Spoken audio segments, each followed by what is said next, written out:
Oke, Assalamualaikum warahmatullahi wabarakatuh. Perkenalkan, nama saya Rahmat Sulaiman. Pada kesempatan kali ini saya akan mengajar tentang rekayasa perangkat lunak atau software engineering. Kalian bisa panggil saya Pak Rahmat atau Pak Su ya.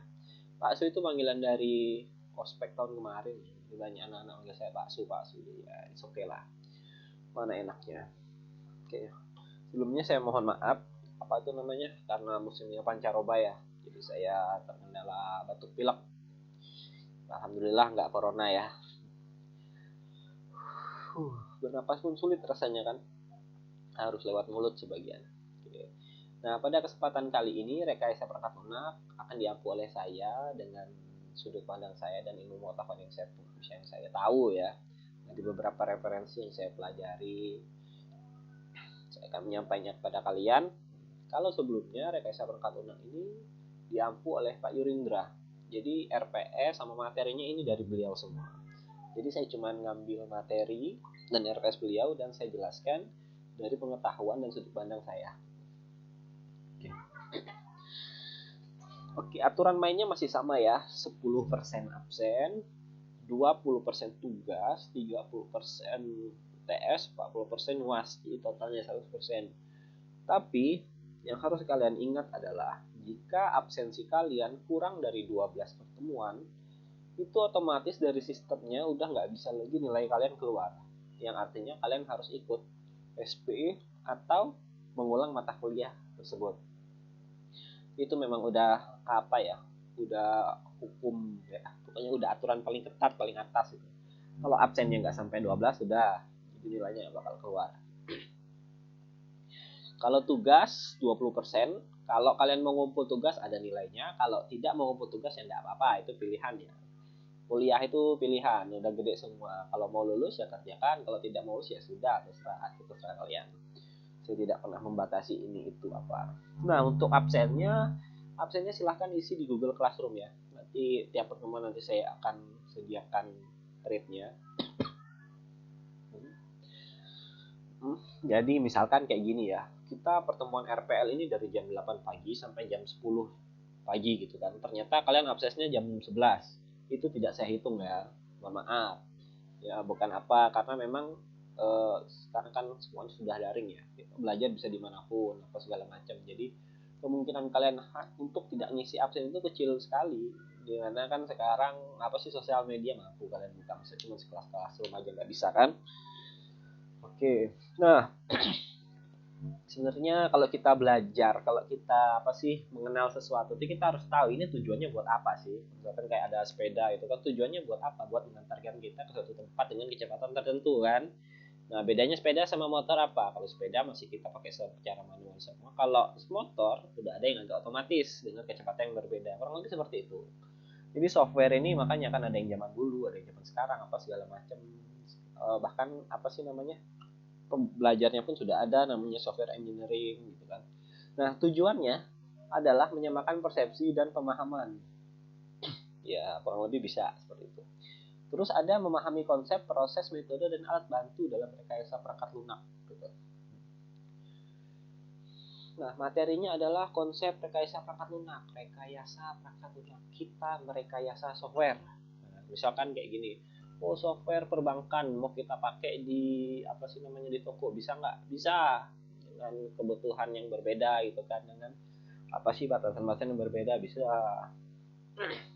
Software engineering proses ada software development ya, kita apa artikan aja kalau bahasa Inggris kan dari belakang ke depan, development pengembangan, software perangkat lunak jadi pengembangan perangkat lunak.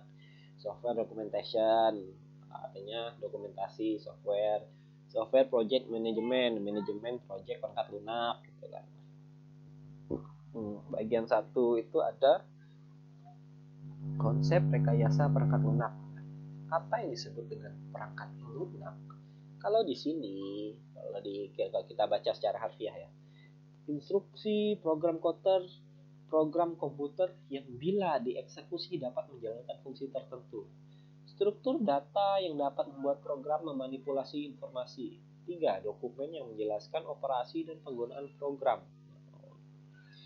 Jadi perangkat lunak itu kurang lebih software Misalkan ya, sebenarnya kita tidak boleh menyebutkan mereknya, tapi tidak apa-apa lah buat belajar. Misalkan ya, software aplikasi apa, Word, Excel, nah itu kan semuanya sebenarnya dari Microsoft semua ya. Cuman ada bagian-bagiannya, itu Word, Excel, apa segala macam. Memang semua bisa dipakai nulis. Di Excel bisa nggak nulis? Bisa.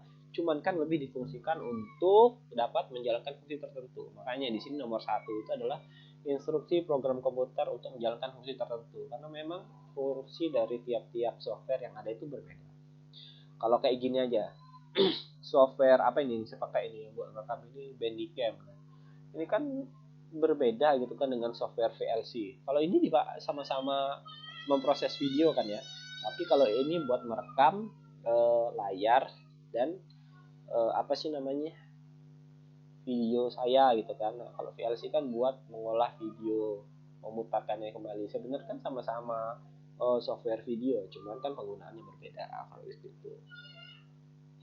Terus ada program komputer, prosedur, aturan, dan dokumentasi yang berkaitan dengannya, serta data yang berkaitan dengan operasi suatu sistemnya. Sebenarnya kayak gini nih bisa kalian baca dimanapun. Kalian entah lagi main, lagi nongkrong, baca belajar. Tapi hampir mustahil ya kalau kalian lagi nongkrong bisa belajar kayak gini. Dari 10 orang itu 10-10-nya saya yakin nggak ada kayak gitu. Nah, jenis perangkat lunak. Perangkat lunak itu ada banyak. Satu, ada sistem software. Perangkat lunak sistem. Perangkat lunak waktu nyata, real time software. Ini kalau bahasa Inggris, di bahasa Indonesia kan jadi kayak gini. Perangkat lunak bisnis software. Perangkat lunak rekayasa dan ilmu pengetahuan, engineering and scientific software, embedded software, perangkat lunak pribadi, personal software. Samanya sebenarnya semuanya sama aja ya. Cuman karena apa sih penggunaannya beda, jadi banyak kelasnya. Apa yang disebut RPL? Kalau ya, kalau apa sih nama kepanjangannya, rekayasa perangkat lunak ya. Jadi kalau ini kita baca, proses membuat perangkat lunak dengan menggunakan kaidah-kaidah dan prinsip-prinsip rekayasa sehingga dihasilkan perangkat lunak yang berkualitas. Bisa jadi ya, karena misalkan kalau kita mau bikin perangkat lunak penjualan kasir misalkan ya, sama perangkat lunak ATK, itu pasti dua hal yang berbeda. Nah, prinsip-prinsip untuk membuat yang itu tuh kita harus pakai kaidah-kaidah yang tepat. Jadi kena sasarannya. Kita nggak bisa memakaikan setiap software yang ada untuk semua jenis apa keadaan, jenis toko, jenis bisnis segala macam, nggak bisa ya. Ini dari beberapa definisi ya, Roger Pressman. Pembentukan dan penggunaan prinsip rekayasa untuk mendapatkan perangkat lunak secara ekonomis namun andal dan dapat bekerja secara efisien pada komputer. Dikutip dari Fritz Bauer 1968. Ini 1968 gitu ya. Jadi orang dengan tahun 1968 ya, udah hampir berapa tahun ya, 50-an tahun lebih gitu kan. Itu aja sudah bisa ngambil yang kayak gini ya. Dan saya yakin juga mereka bikinnya kayak gini itu ketika mereka seumuran kita gitu kan. Mereka punya apa sih, definisi yang seperti ini. Terus ada lagi tuh, suatu disiplin kaidah yang mengintegrasikan proses, metode, dan alat bantu. Ya, nah, kalau ini, nah biasanya kalau kita ya mau ngambil definisi atau apa, itu ambillah dari sumber yang memang kumpulannya dari apa sih namanya, kumpulannya dari para ahli. Misalkan kayak gini kan ya, ada sekelompok orang pemancing nih. Nah, nggak mungkin kan kalian mau beli pancingan tapi malah nanyanya sama tukang kayu. Pasti kalian akan nyamperin si apa sih namanya, kumpulan para pemancing itu kan ya. Mulai dari joran yang bagus, reel yang bagus, spot apa gimana kan segala macam. Nah, kalau di sini kan ada namanya IEEE Computer Society. Nah, itu merupakan organisasi kumpulan dari orang-orang IT di seluruh dunia. Jadi mereka tuh kayak ngumpul bareng, punya hobi bareng. Nah, mereka kumpul di situ. Kalau di sini katanya the application of a systematic discipline quantifiable approach to the development, operation, and maintenance of software.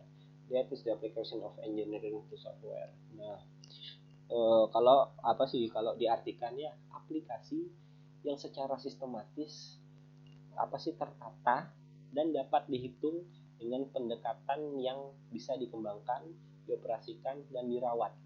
Nah, itulah kurang lebih software engineering untuk mereka. Itu kalau saya ngartikin ya. Kalau Google ngatain mungkin beda ya, karena Google juga akan expect dari orang lain. Mengapa RPL? Nah, perangkat lunak dibuat supaya untuk digunakan pemakai untuk membantu menyelesaikan masalah. Iya, kalau dulu itu kan orang berlomba-lomba buat mesin ya, buat mesin. Tujuannya apa? Untuk mempermudah pekerjaan manusia. Cuman kan di dalam mesin itu kita perlu menjalankan suatu program agar mesin itu berfungsi sesuai kehendak kita. Nah, program ini juga digunakan untuk mempermudah pekerjaan manusia.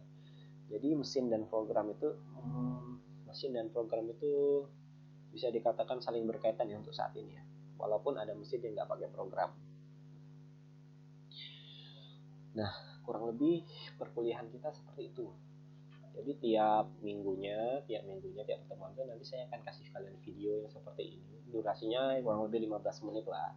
Nah, tapi saya tidak akan menjelaskan secara penuh karena apa ya? Selain apa sih namanya? Selain monoton, saya juga bingung mau ngomong apa. Nah, jadi makanya nanti ada video 15 menit saya akan menjelaskan materi ini secara pandangan saya. Nanti kalian bakal saya kasih materinya juga, jadi kalian bisa lihat video dan materi. Kalaupun ada yang kurang jelas, kalian bisa bertanya. Jadi misalkan nih, besok kita mulai perkuliahan. Hari ini sudah ada videonya. Jadi saya upload, jadi boleh kalian tonton, kalian lihat materinya juga. Nanti besoknya, kalau perkuliahannya ya misalkan ya dari jam 8 sampai jam 10, kalian kita diskusikan di situ, tanya jawab, diskusi, curhat apa segala macam di situ. Pokoknya jam 8 sampai jam 10 itu waktu kita mau by Zoom atau mau by chat segala macam itu enggak apa-apa.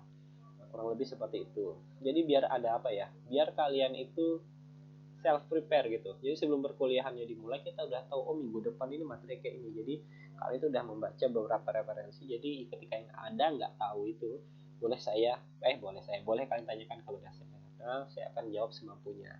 Dan kalaupun ada pertanyaan dari kalian atau hal-hal yang kalian tanyakan dan saya kurang paham atau saya kurang mengerti, nanti saya akan baca beberapa referensi dan saya akan jelaskan kepada kalian berdasarkan apa sih namanya ilmu yang saya pahami. Karena kalau kami, terutama saya ya, jadi dosen itu saya cuma punya prinsipnya satu, dosen itu boleh tidak tahu tapi tidak boleh berbohong. Jadi kalau ada pertanyaan dari kalian yang saya tidak pahami, nanti saya akan kaji lagi dan pertemuan berikutnya akan saya jawab semampunya. Oke. Nah, mungkin untuk pertemuan pertama ini sekian dari saya. Semoga bahagia. Jangan lupa buat untuk terus kuliah, ingat orang tua dan segala macam. Oke, sekian. Assalamualaikum warahmatullahi wabarakatuh.